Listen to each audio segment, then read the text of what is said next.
जय गुरुदेव। परम आनंद का विषय है कि हमारे इस जीवन में भगवान की कृपा प्रतिपल घटित हो रही है। नित्य प्रकृति में उत्सव प्रतीत होता है, अंतःकरण में प्रासादिकता प्रसन्नता रहती है। यह भगवान की कृपा का फल ही है कि हम इस संसार सागर में आह्लाद का अनुभव करते रहते हैं। इस आह्लाद को समय समय पर हमारी प्रकृति ने पोषित किया है। प्रकृति हमारी माँ है। हमारी सनातन परंपरा में यह धरती, आकाश, वायु, जल, यह सब प्रकृति देव हैं जो पोषण करते हैं, और यह संपूर्ण चराचर जगत भगवान की कृपा का फल है। यहाँ नित्य उल्लास और उत्सव रहता है। इसी क्रम में आज हम लोग अक्षय तृतीया की चर्चा कर रहे हैं। अक्षय जैसे कि नाम से ही पता चलता है, जिसका क्षय नहीं होता उसे अक्षय कहते हैं। अर्थात अनंतता का वास है इसमें, पूर्णता है इसमें, निश्चिंतता है इसमें, और यह अनबूझा मुहूर्त है। इस दिन कोई भी काम किया जा सकता है, कोई भी सामान क्रय किया जा सकता है, वैवाहिक उद्यम किए जा सकते हैं, भूमि पूजन किया जा सकता है, गृह प्रवेश कर सकते हैं, अर्थात सब कुछ कर सकते हैं। प्राचीन काल से ही अक्षय तृतीया को सर्वविध सर्व सुलभता प्रदान कर देने वाला मुहूर्त माना जाता है। यह विशेष रूप से तीर्थों में स्नान करना है, सरोवरों में स्नान करना है, विप्र देवता को प्रणाम करना है। इस काल में आज के दिन जरूर सत्तू का भोग लगाना है। एक घट में जल भर करके विप्र देवता को देना है।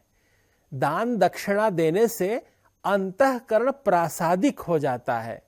दान देना तात्पर्य यह है कि हम अपनी दीनता को नष्ट करते हैं।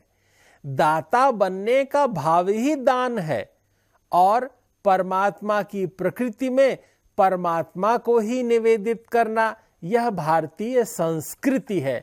तेरा तुझको अर्पण क्या लागे मेरा। इस संसार में जो कुछ है वह परमात्मा का ही है, और हम उसे परमात्मा को निवेदित कर रहे हैं।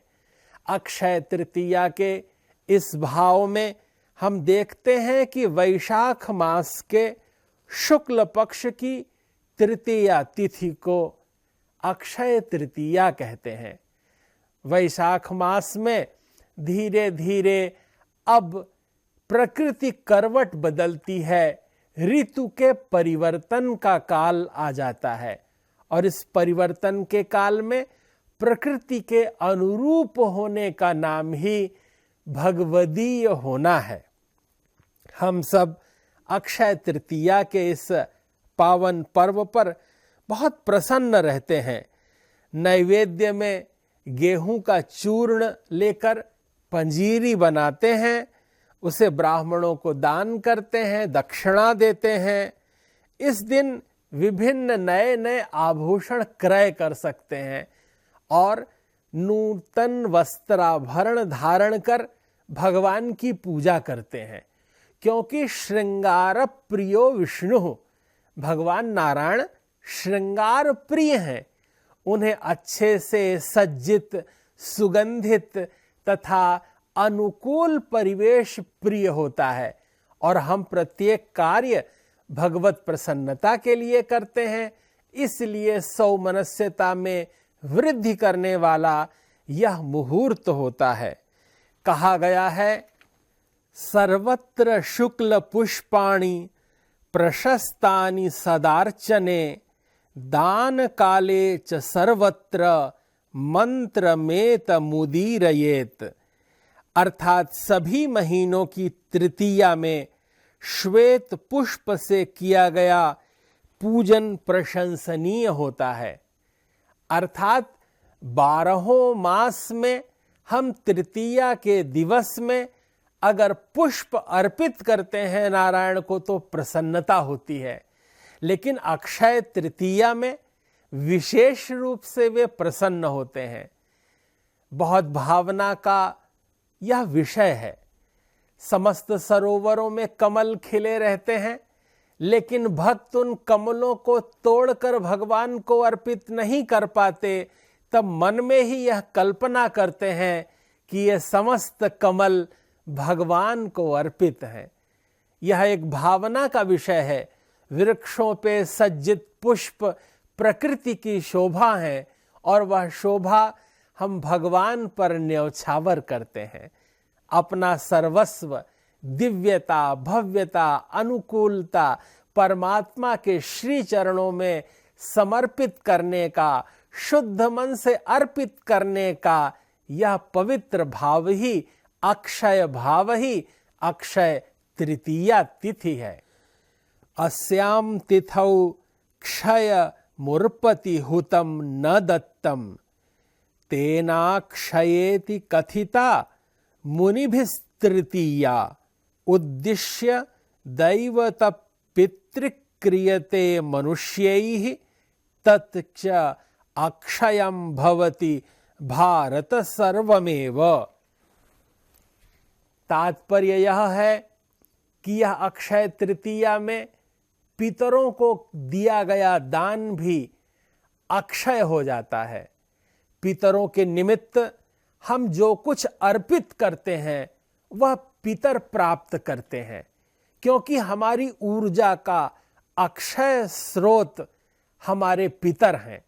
माता, मातामह, प्रमातामह, वृद्ध प्रमातामह, पिता, पितामह, प्रपितामह, वृद्ध प्रपितामह, इन सब का स्मरण करके अक्षय तृतीया को यदि स्वर्ण दान दिया जाता है, अर्थात जो बहुमूल्य वस्तु है वह दें, वस्त्र दें, अन्न दें, औषधि दें अथवा धन दें, या कुछ नहीं है तो मान दें, लेकिन अक्षय तृतीया पर जो दिया जाता है वह कई गुना हमको पुनः पितरगण, देवगण प्रदान कर देते हैं। इस तिथि का महत्व इसलिए भी है कि इसी दिन सतयुग और त्रेता युग का प्रारंभ हुआ था। अक्षय तृतीया के दिन ही मां रेणुका के गर्भ से परशुराम भगवान का जन्म हुआ था।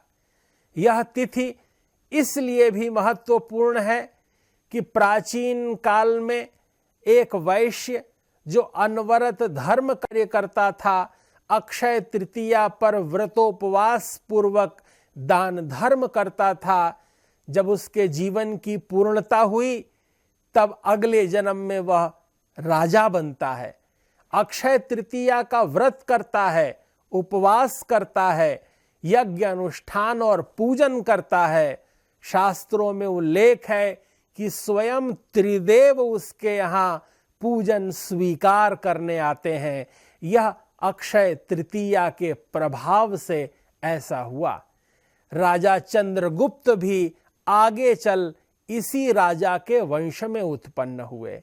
इस प्रकार हम देखते हैं कि इस दिवस का बड़ा मूल्य है। शास्त्रों में यह संकेत मिलता है कि हयग्रीव का स्वरूप भी भगवान नारायण ने इसी दिन लिया था। नर नारायण रूपक तपस्वी स्वरूप में जो बाल सुलभ चेष्टा युक्त पंचवर्षीय महात्मा हिमालय पर दिखाई देते हैं, वे भी अक्षय तृतीया के दिवस में ही उत्पन्न हुए थे। और क्या कहें, बद्रीनाथ धाम में भगवान बद्रीश की स्थापना भी अक्षय तृतीया के दिन ही हुई है। उनके द्वार भी इसी दिन से खुल जाते हैं। समस्त भक्तों के लिए भगवान के द्वार मन के कपाट खोलने वाला, अपनी कामनाओं की पूर्ति करा देने वाला, सर्वविध सौख्य उपलब्ध करा देने वाला जीवन में मंगल का आशीष प्रदान कर देने वाला ये सर्वविध प्रसन्नता मूलक उत्सव है। और अक्षय तृतीया हम सबके जीवन में पूर्णता प्रदान करती है। यह जया तिथि होती है। तिथियां 5 तरह की होती हैं और वे 5-5 दिन के क्रम से आती रहती हैं। नंदा, भद्रा, जया, रिक्ता और पूर्णा, जिसमें यह तृतीया की तिथि जया तिथि कहलाती है। अक्षय जय होने लगती है, इसलिए अक्षय तृतीया का मान सबसे श्रेष्ठ है। अक्षय तृतीया की तिथि अत्यंत मांगलिक है। जैन धर्म में भी अत्यंत प्राचीन काल से जो प्रथम गुरु ऋषभदेव भगवान हुए हैं, उन्होंने भी इसी दिन इक्षु रस से पारण किया था। जैन संप्रदाय में लगभग 400 दिनों का व्रतोपवास होता है, जिसकी पूर्णता अक्षय तृतीया के दिन ही होती है। अर्थात विभिन्न धर्मावलंबी अक्षय तृतीया को पूर्णता का प्रतिनिधित्व करने वाली तिथि मानते हैं।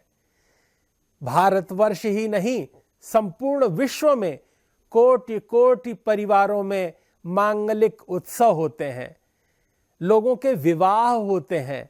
और यह बात सच है कि अक्षय तृतीया के दिन जो जोड़े विवाह बंधन में बंधते हैं, उनके जीवन में पूर्णता पल्लवित होती है। यह तो अनबूझा मुहूर्त है। अपने आप पारिवारिक संयोग के साथ सब लोग मिलकर आनंद और उत्सव मनाते हुए यदि अक्षय तृतीया के दिन कोई भी कार्य करें, पाणी ग्रहण संस्कार ही अपूर्व फलदायी नहीं, सभी संस्कार पावनता प्रदान कर देने वाले हैं। इस शुभ मुहूर्त पर सभी के जीवन में आमोद, प्रमोद, प्रसन्नता, उत्कर्ष, उल्लास और नित्य नूतन रचनात्मकता रहती है। समस्त विश्व में ज्ञान का, विद्या का प्रचार प्रसार हो। पूज्य महर्षि महेश योगी जी ने निरंतर संपूर्ण विश्व में ज्ञान के अभ्युदय का ध्वज फहराया है। आज वेद विद्या मार्तंड ब्रह्मचारी डॉक्टर गिरीश जी भी अनवरत इस शिक्षा के प्रसार उद्यम में लगे हुए हैं। हम सब महर्षि शिक्षा संस्थान के माध्यम से अनवरत अहरनिश भारतीय वाङ्मय, हमारी सनातन परंपरा, हमारे धर्म प्राण ऋषियों के जीवन के विविध पक्ष, हमारी ऋतुएं और हमारे इन ऋतुओं के जो मार्गदर्शक तत्व हैं, तिथि, त्योहार, व्रत, उपवास, इनका परिज्ञान कर रहे हैं। संपूर्ण विश्व में शांति हो, आह्लाद और आनंद हो, सभी प्रसन्न रहें और निर्भय रहें। इस सात्विक संकल्प से, इस पूर्णता के आनंद से आप सभी को अक्षय तृतीया की बहुत बहुत शुभकामना, बहुत मंगल कामना। जय गुरुदेव, जय महर्षि।